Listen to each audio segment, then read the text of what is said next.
start, then my brothers after me.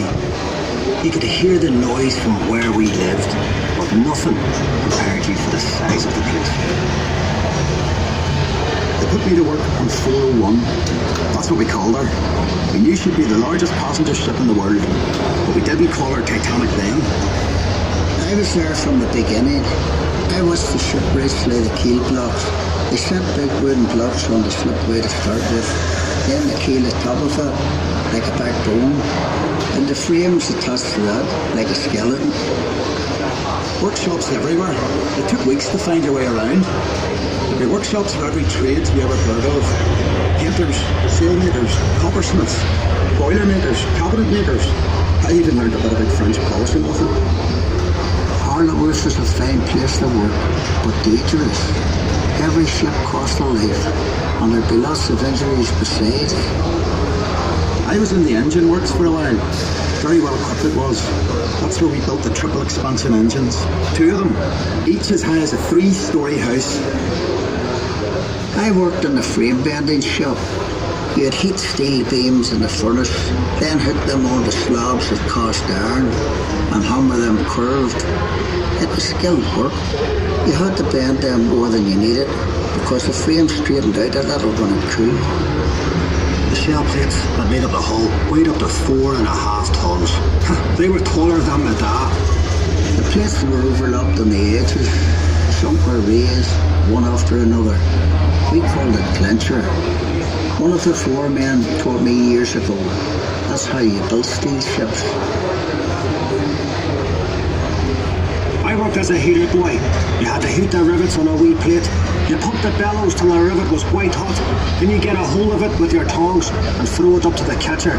And he put it in the hole in the plate with the holder up.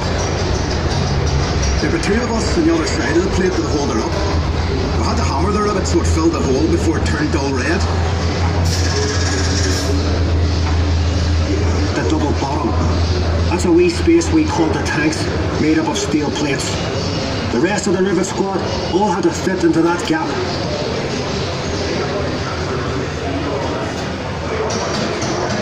One of the foremen would check each rivet with a special hammer. If it made a ringing sound, we'd have to go back and chase it out after work.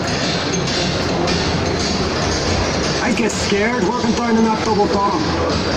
You only had candles for light. And the constant hammering against the shell plates. You could hear it all over Belfast. Some of those boys ended up stone deaf, so they did. We were paid 31 bob a week. The heater boy and catcher got 16 bob. But we all worked the same 54 hours.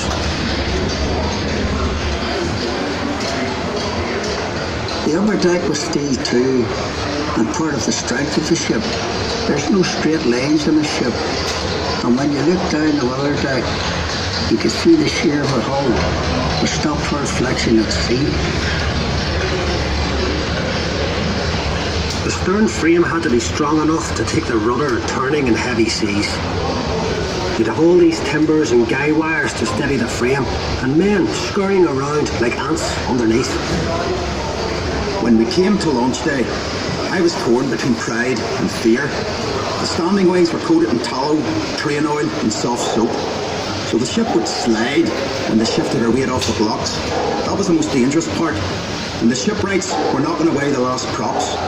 They were under compression, you see, and the sliding ways would be released by the hydraulic trigger.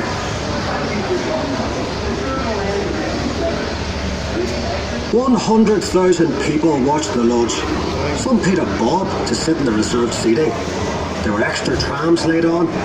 Then we all went off to the pub to wish her well. Doc, you were proud to be an island man that day. And Titanic was the pride of Belfast.